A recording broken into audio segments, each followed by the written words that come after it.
Welcome to another year of Poetry Festival Singapore. My name is Giovanni Ortega, and alongside Banu Priya Ponarasu and Zora Imani Smith, we present to you the fourth commissioned work from PFS, entitled Atlas, a lyrical film. We started out with benches, followed by palindromes, and then last year's belonging. Atlas is about the diasporic experience of people who are together and apart. It is the importance of connectedness. Inspired by Contour, a lyrical cartography of Singapore, we hope you can join us from July 30th to August 8th.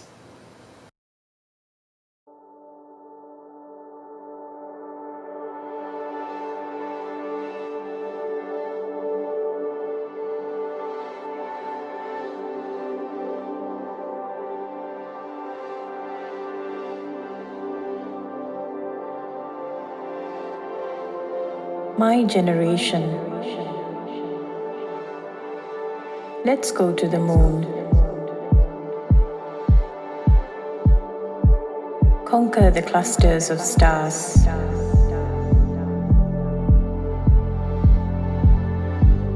Make all our dreams shine for sure.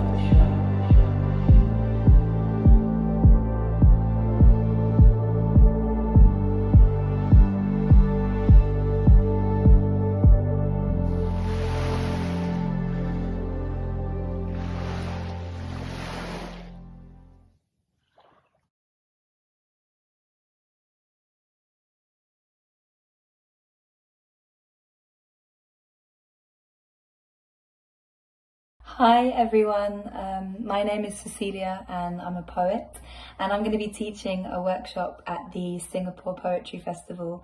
So I'll be coming to you through your screens all the way from London.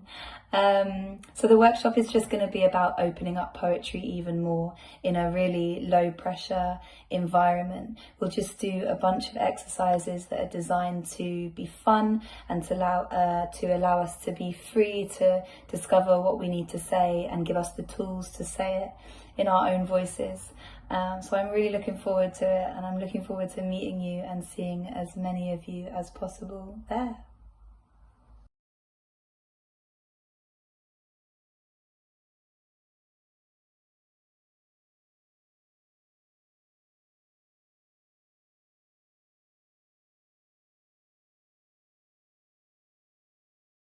My name is Angel and I'm the director of the film If I Could Fly. So the film idea came about when I read the poem titled Paper Airplanes by Mr. Hidayat Nordin. And in his poem there was this one line that really impacted me, which said, "Folded, we became closer, opened, we remained at peace." And this line became the basis and the soul of what this whole film is about. I wanted to show and depict this main character's struggle and inner turmoil of being tied down to her circumstances. And on the brink of giving up, she meets this little girl who embodies and represents the idea of freedom and innocence. And meeting her has inspired her and allowed her to seek her own freedom and to seek her own second chance, a chance to pursue a different life. And I hope the audience who watch the film can perhaps find their solace in finding their own freedom and finding their own second chances. And finally, I hope you will enjoy the film at the Poetry Festival Singapore. Bye! Hi, I'm Patricia and I'm the director of Kias. The idea came from the Asian culture of parents comparing their children with other children, be it their family or friends. And through this film, I wanted to address the issue in the community, because children oftentimes feels like they are competing against each other because of how their parents view them as trophies, and they would constantly feel the need to fulfill their expectations of their parents. Yeah, so I hope you enjoy the film at the Poetry Festival Singapore. Thank you. Hi, my name is Diana Khalid and I am the director of Love Papa. So Love Papa is basically a story between a daughter and her father, and how she kind of copes with his passing and stuff like that. So the idea came about when I was reading Cheryl Julia Lee's poem Forehead, and she basically brings up the conversation that she has with her father, and that kind of like showed me that you do have parents who are supportive and who is expressive of their emotions, which is something that I do not really have in terms of my relationship with my dad, and that was why I wanted to keep that essence in the film. And I wanted the film to show that loss is inevitable, but what's worse is not saying what you want to say before it's too late. And I do find myself worrying about that a lot, actually, especially when it comes to the relationship that I have with my father. And I'm pretty sure that a lot of people also can relate to me on this. So yeah, hopefully you guys enjoy the film at Singapore Poetry Festival. Yeah, thank you so much. Bye bye.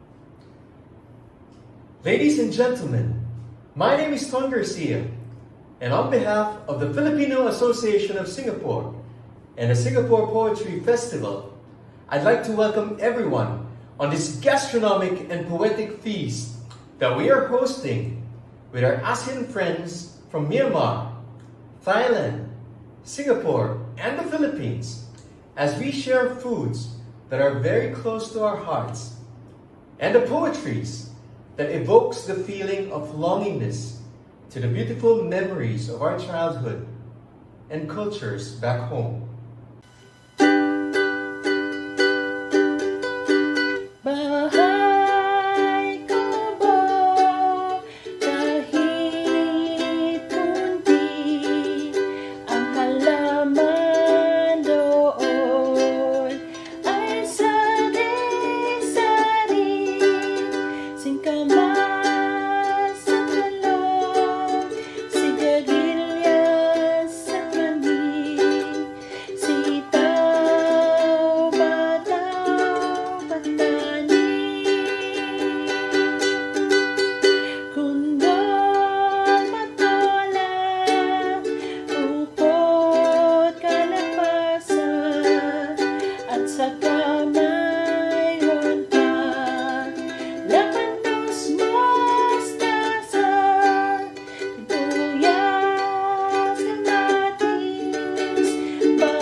Our performer from Singapore is Kanagi Ilamaran.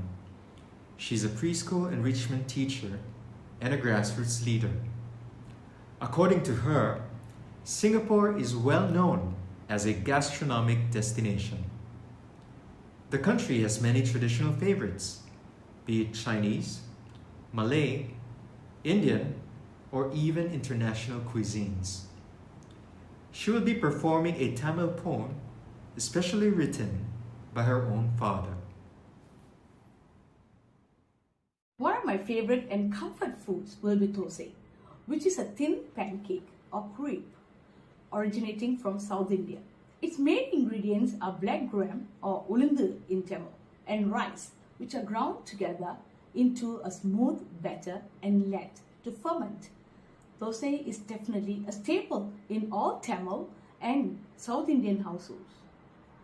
Though thosai is typically consumed for breakfast, it's a comfort food at any time of the day, be it in the morning or at late night too. It is filling but not heavy on the stomach. There are many varieties of thosai, and the many variations also include fusion of Indian, Asian and Western ingredients. Typically, thosai will be plain with drizzles of ghee, which enhances the taste and aroma. We have egg, onion, masala, pepper, mushroom, cheese, banana, chocolate, thosai, to name a few of the varieties. Thosai is consumed with accompaniments such as sambar, which is lentils and vegetable stew. Toyal, or better known as chutney of various kinds, for example, coconut, tomato, onion, coriander, etc. Podi or lentil powder with spices. Even eating it with chicken or meat curry will be a gastronomic experience. Today, I have sambar, two types of chutney. One is a nut chutney and I have the tomato onion chutney. Now, thosai with sambar and chutney on a rainy day accompanied by a cup of tea is definitely my shuk moment.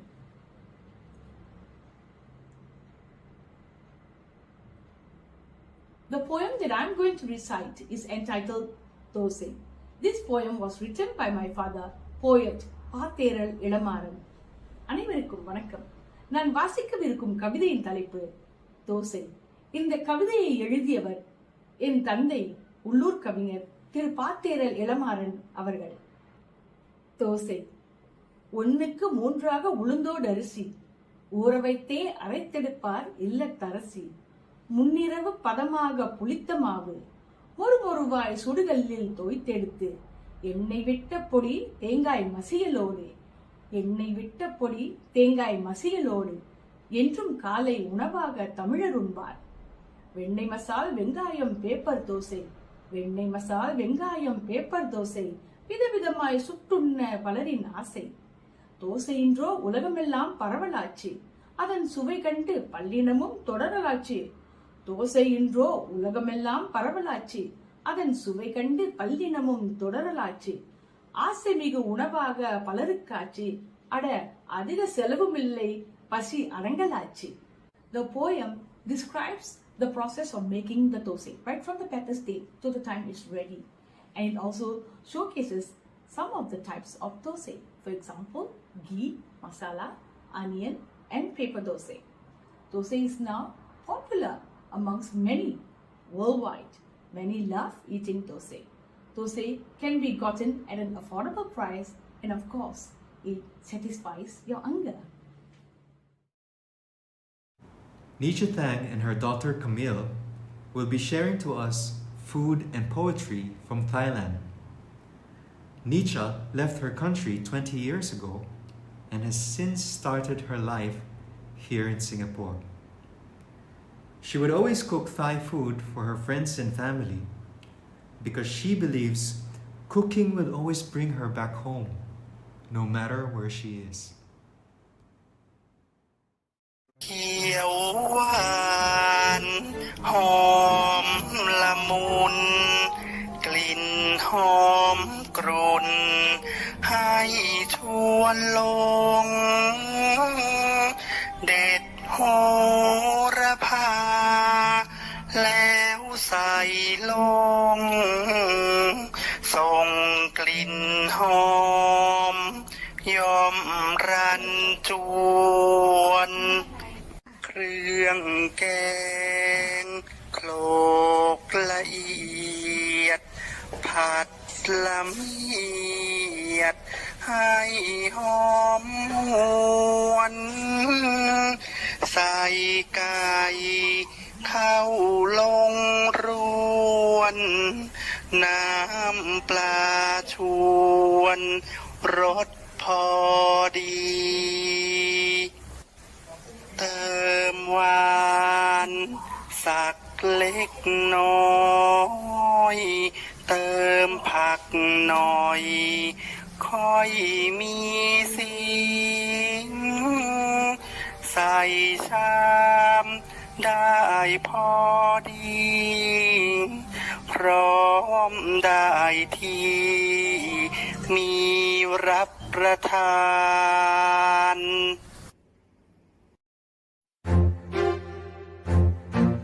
Sawadika.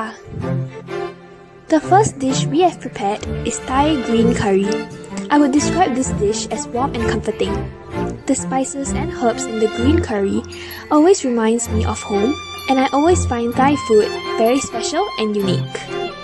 I feel that a lot of love and patience is put into the cooking, and you can always feel it when you taste the food. Green curry always tastes the best with khanom jin, Thai rice noodles, or rice.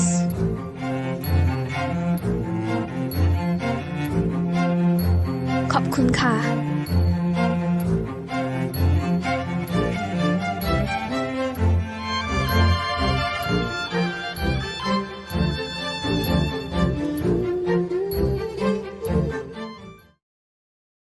Our performer from Myanmar is To Ong Win, or Thomas. He moved to Singapore in 2015 and became an active member of Kumudra Arts and Cultural Association. He has participated in various cultural and art-sharing events since then. In 2020, he was featured in Kaki's Kitchen, which is a TV program broadcasted by MediaCorp, where he showed his Singaporean friends how to cook Myanmar traditional dishes. Today, I'm going to introduce a comfort food from Myanmar. Do you know that Myanmar is one of the few countries eat tea leaf as a dessert? How do we eat tea leaf? You can make tea leaf salad using pickled tea leaf, tomato, some cabbage, and crunchy fried peanuts. Mix together and make it salad, and you can serve it for the various occasions. In formal occasion as well, you can have the tea leaf salad. I will show you how the tea leaf salad is look like. This is how we serve the pickled tea leaf salad for the formal occasion like religious occasion. Pickled tea leaf, tomato, garlic, crunchy fried peanuts, some dried shrimps, and sweet ginger. Casually, we prepare tea leaf salad mixing with the crunchy fried peanuts, some chilies if you want, and pickled tea leaf, tomato, and mix together and make it salad and prepare it in the plate, and we have it for our informal occasion.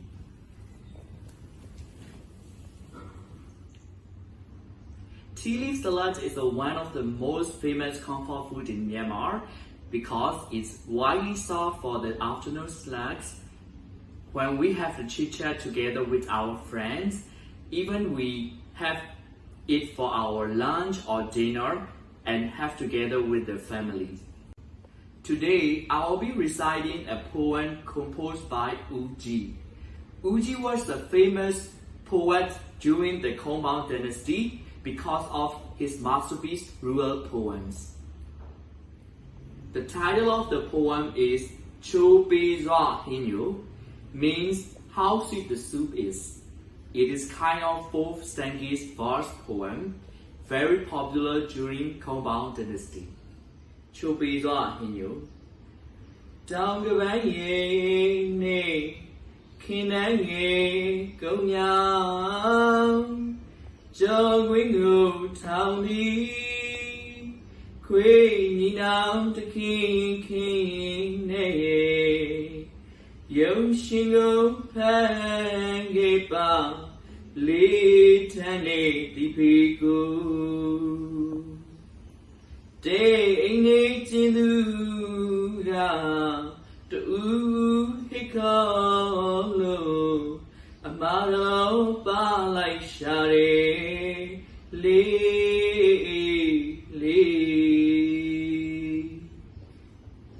Ingo Pianli A Jum to know Yong the Dogo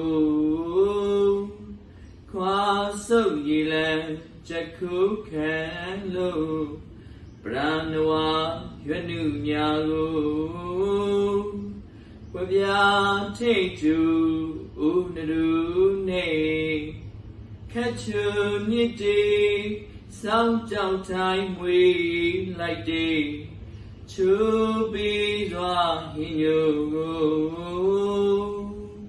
Salang do achieve Bene Agama Puang Telu New Leque Lee New Leque Lee.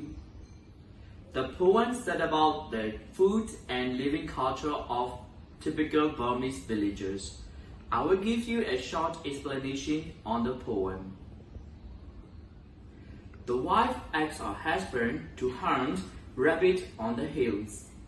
The husband brought bows and arrows along with the two dogs to hunt the rabbits. Finally, husband captured the rabbits alive and brought it back to the home. When the husband was back to the home, they prepared the rabbit and slowly grilled it. When the grilled rabbit was cooked, they put it into the short-lit pot, add some herbs, and add some bamboo ash, which they use as for the salt at those times, and stir it. When the soup is ready, pour it into the broken pot cover and try to taste it. How sweet the soup is.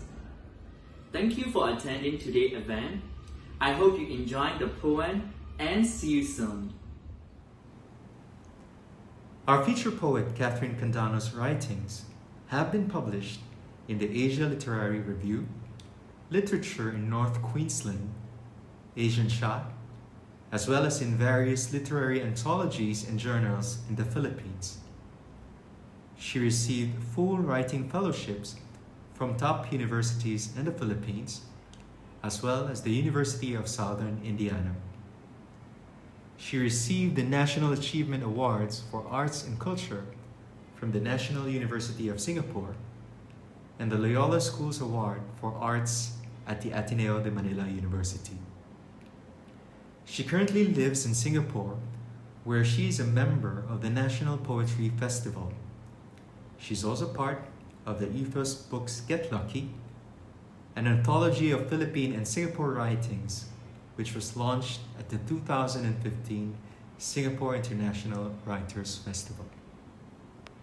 Catherine has prepared a suite of 4 poems entitled Distant Cravings for this special ASEAN comfort food reading at the Poetry Festival, Singapore.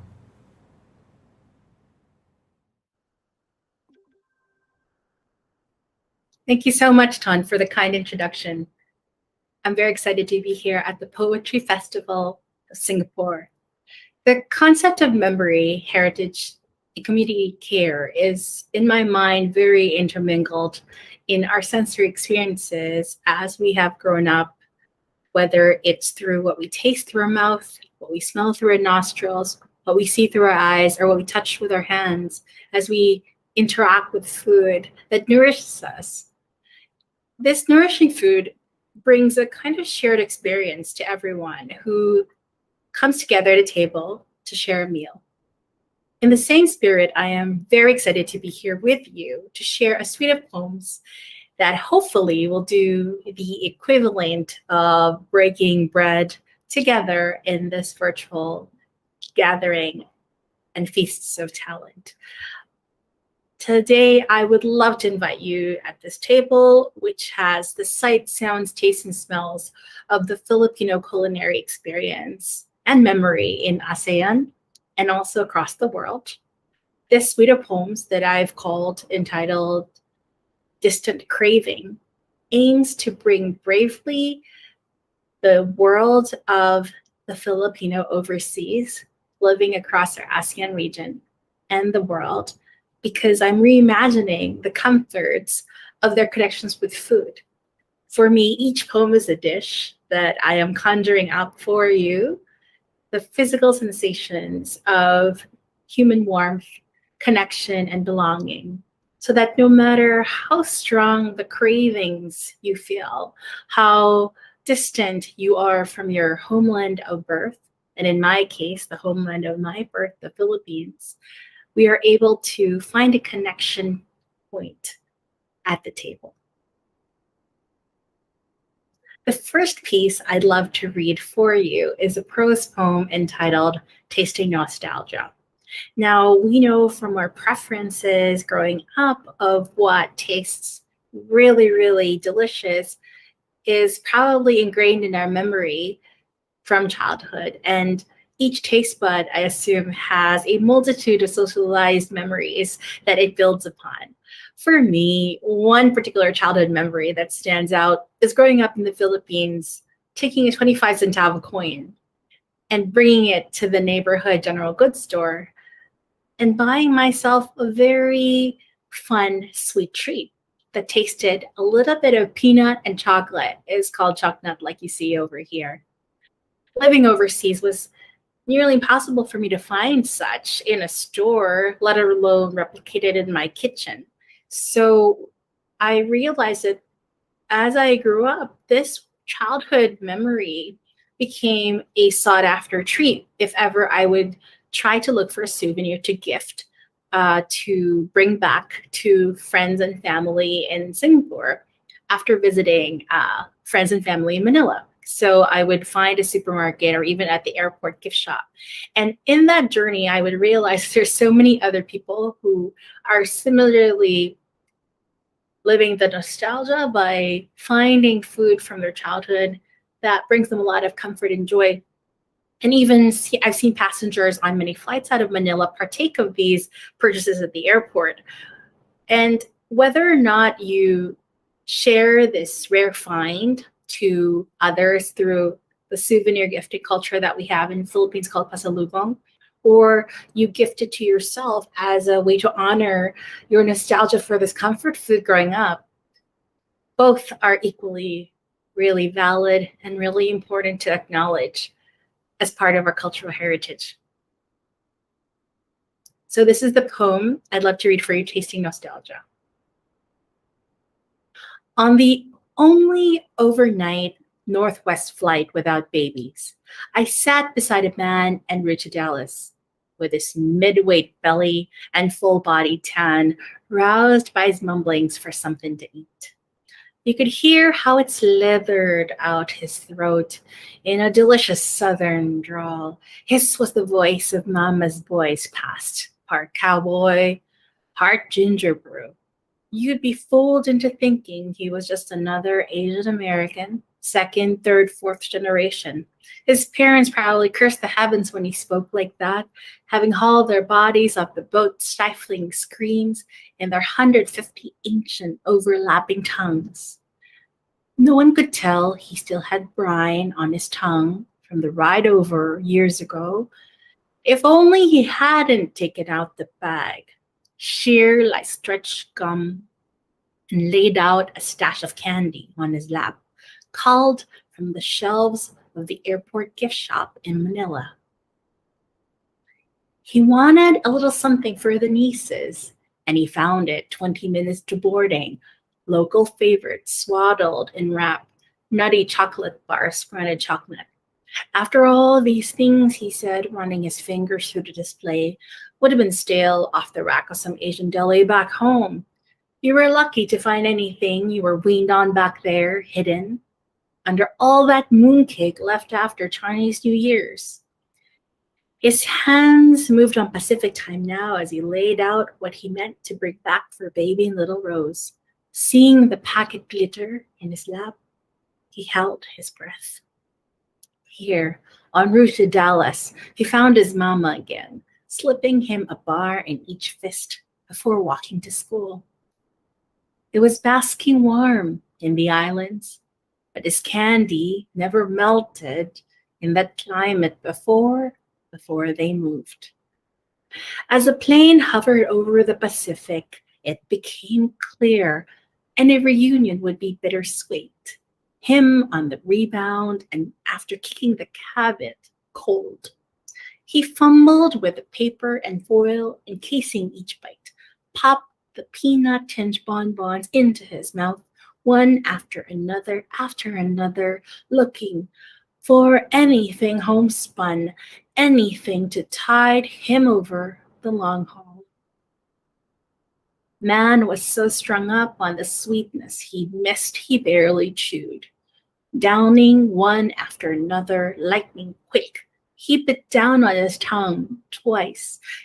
He thought little to savor each morsel, each memory, each groove it traced on his tongue, when each mouthful could have lasted another 20 years. It must have been better that way, memory, and heat extinguished as violently as it had been conjured up.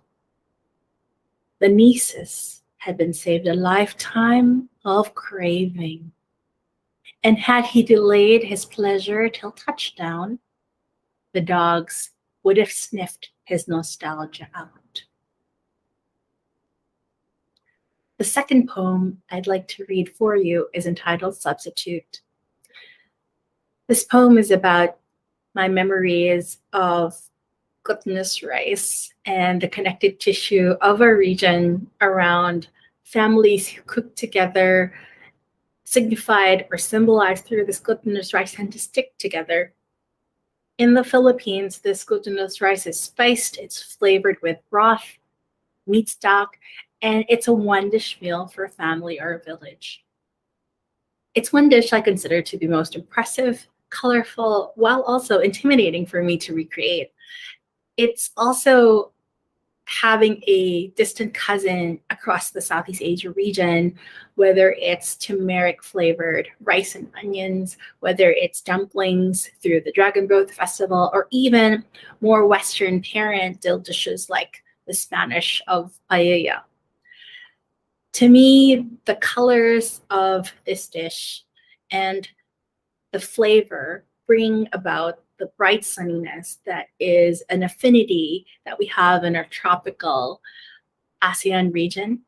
And it also reminds us that the confidence to create complex dishes that bring the family together is also about keeping that dish creative as we make it at every step of the next generation. And this is the theme of the poem, Substitute. Substitute. It was last summer that I mastered my grandma's secret, and I inherited her Midas touch. I learned her art since I could smile. Legend said her saffron rice brought back a long-lost aunt back from the dead and into the kitchen by way of the ship galley that docked after 40 nights at sea. Long-lost aunt called Arroz Valenciana her birthright. So she held herself at the head of the table as Mama hid the seams of scalded palm behind the white steam. The summer passed. She was not there to steer me through the maze in the kitchen. From behind the splintered cupboard, I cupped communion in a glass jar, costly filament of saffron. I knew nothing better. So I copied her, cupping my own palms, now my scarred hands stirring her wooden spoon. Into the sticky rice grains simmering in coconut milk, coins of chorizo de Bilbao with fork tender chicken, slivers of bell pepper at the family's reunion feast. The third piece I am excited to share with you is a prose poem entitled In Transit. In my mind, there are many excellent places by which you can experience the kindness of people. And one of the most interesting intersecting points of these places of kindness and generosity in relation to food and care are actually where you least expect it, such as the departures and arrival gates of airports. So across my many travels from Singapore and Manila, in my mind, I always think everyone is trying to get back home to breakfast with their loved ones.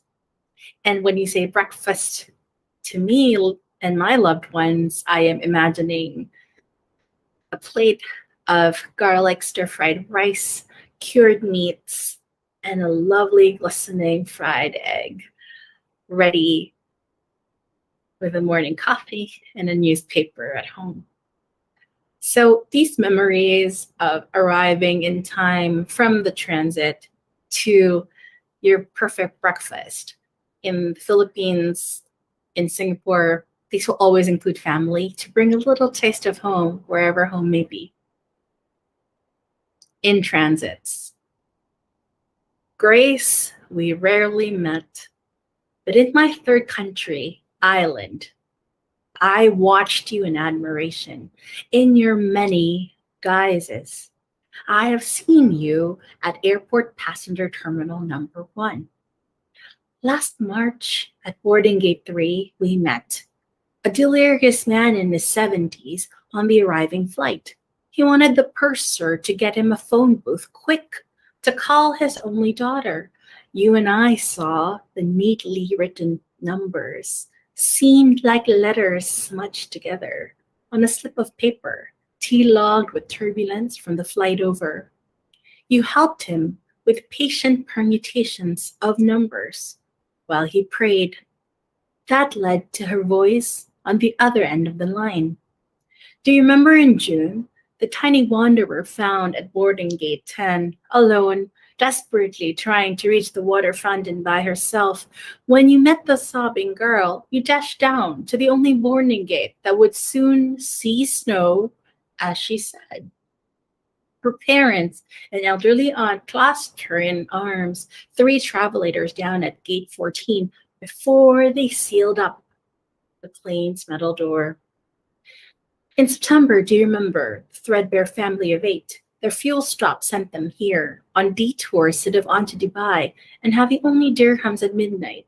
When money changers were closed, you fished for change, emptied our purses with remnant coins, enough for 7 curry pastries, at the only open stall at the staff cafeteria. You coaxed milk formula from a 24-hour convenience store manager, closing up her night shift for the baby. Yesterday, on my last flight from Manila, I saw you at the custom shop. Unmistakable. You were helping a curly-haired woman from my flight who spoke no English gently understand why her box of home-cured longanisa could not make it past the X-ray machine, and fried up onto a plate with a sunny-side-up egg and the staple garlic fried rice in her son's Daly City apartment. While comforting her gentle cries through a colleague who spoke her dialect and tapping a soothing palm on her lower back. Arriving back on my home island, waiting for the airport train to take me back to the city, I remembered your face. In the myriad airport departing and arriving, being kind to the weary and homesick travelers, and being myself, I trusted in cycles. And being back home now, in a manner of speaking, it wouldn't be too long before you and I would circle by at this crossing at Changi. Past immigration lines, I still wait for you. I still watch for you, patient and unafraid. The last piece in this suite of 4 poems I'd like to read for you is entitled Tonight I Disappeared. For me, one particular unexpected treasure of our Philippine and ASEAN collective food culture is being resourceful with using various parts of produce that's endemic to our region, including what I consider is something very special about bananas. In our culture, we don't just value the yellow banana that we see as a fruit in the supermarket aisle from the Philippines. We also acknowledge and hero the value of other parts of the banana plant, such as the blossoms and its deep inner hearts that become useful for savory soups and a favorite stew of mine like kare-kare.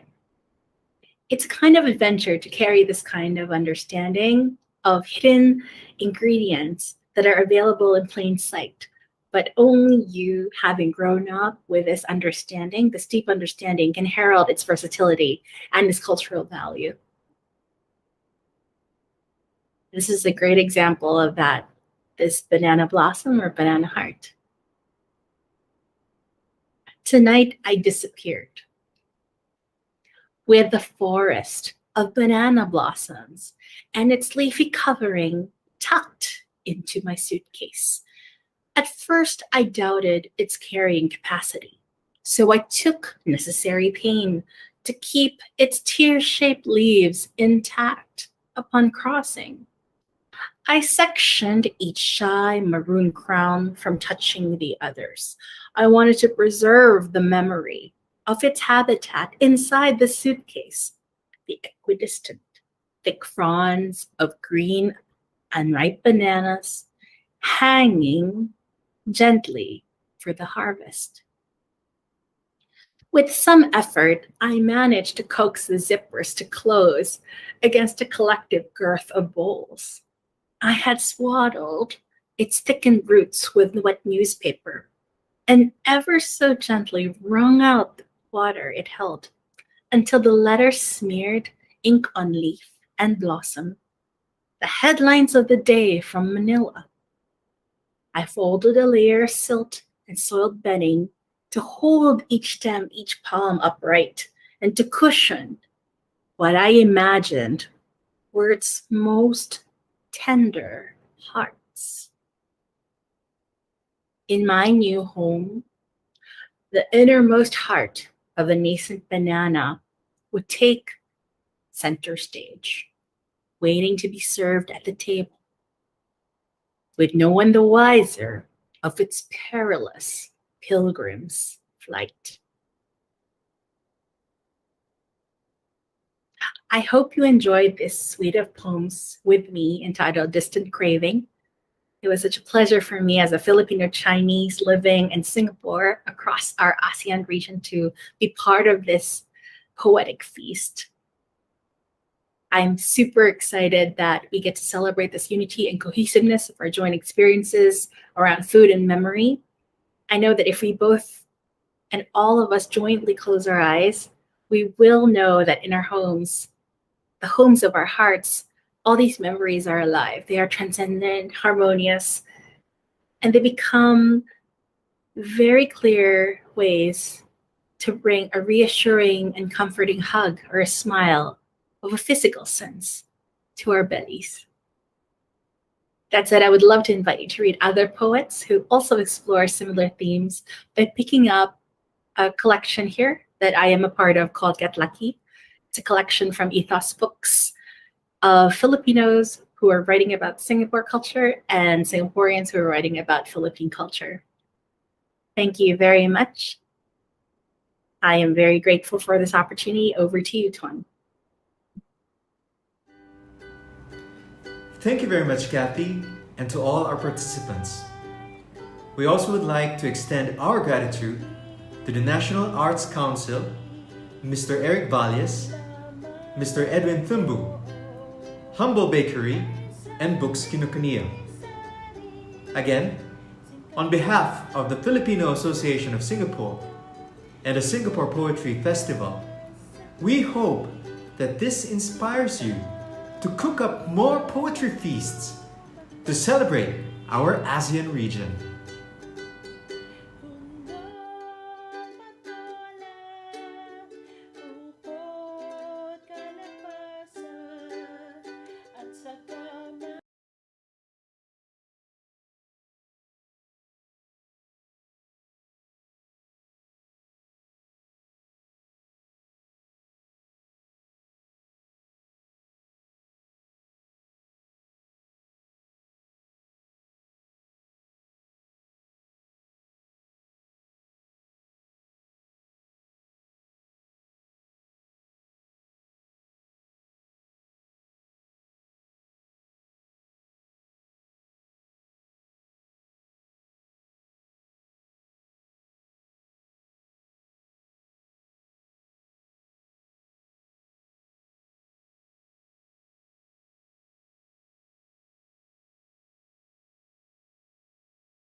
Welcome to another year of Poetry Festival Singapore.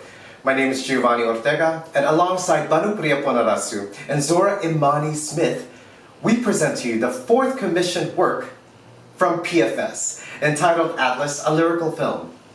We started out with benches, followed by palindromes, and then last year's belonging. Atlas is about the diasporic experience of people who are together and apart. It is the importance of connectedness. Inspired by Contour, a lyrical cartography of Singapore, we hope you can join us from July 30th to August 8th.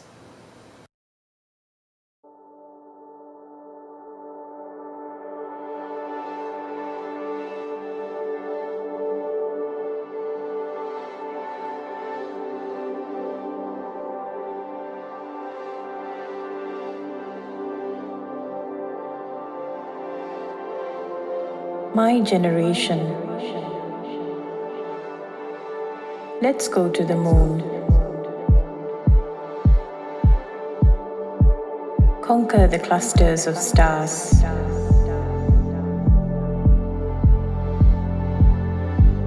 Make all our dreams shine for sure.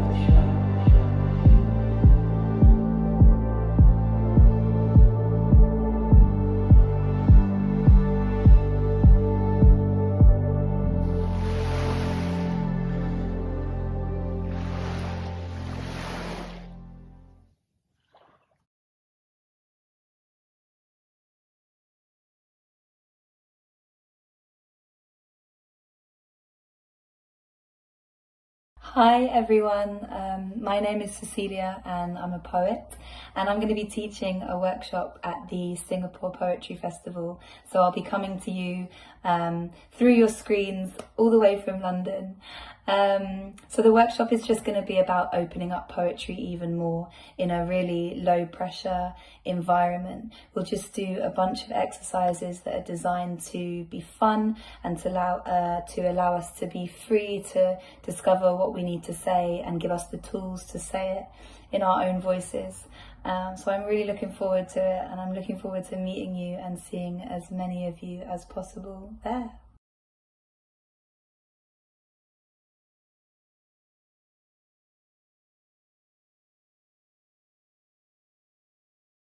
My name is Angel and I'm the director of the film If I Could Fly.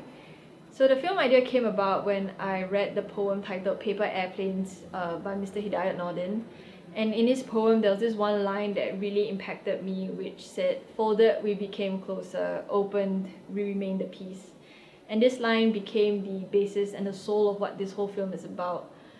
I wanted to show and depict this main character's struggle and inner turmoil of being tied down to her circumstances. And on the brink of giving up, she meets this little girl who embodies and represents the idea of freedom and innocence. And meeting her has inspired her and allowed her to seek her own freedom and to seek her own second chance, a chance to pursue a different life. And I hope the audience who watch the film can perhaps find their solace in finding their own freedom and finding their own second chances. And finally, I hope you will enjoy the film at the Poetry Festival Singapore. Bye! Hi, I'm Patricia and I'm the director of KIAS. The idea came from the Asian culture of parents comparing their children with other children, be it their family or friends. And through this film, I wanted to address the issue in the community, because children oftentimes feels like they are competing against each other because of how their parents view them as trophies, and they would constantly feel the need to fulfill their expectations of their parents. Yeah, so I hope you enjoy the film at the Poetry Festival Singapore. Thank you. Hi, my name is Diana Khalid and I am the director of Love Papa. So Love Papa is basically a story between a daughter and her father, and how she kind of copes with his passing and stuff like that. So the idea came about when I was reading Cheryl Julia Lee's poem Forehead, and she basically brings up the conversation that she has with her father, and that kind of like showed me that you do have parents who are supportive and who is expressive of their emotions, which is something that I do not really have in terms of my relationship with my dad, and that was why I wanted to keep that essence in the film. And I wanted the film to show that loss is inevitable, but what's worse is not saying what you want to say before it's too late. And I do find myself worrying about that a lot, actually, especially when it comes to the relationship that I have with my father. And I'm pretty sure that a lot of people also can relate to me on this. So yeah, hopefully you guys enjoy the film at Singapore Poetry Festival. Yeah, thank you so much. Bye bye.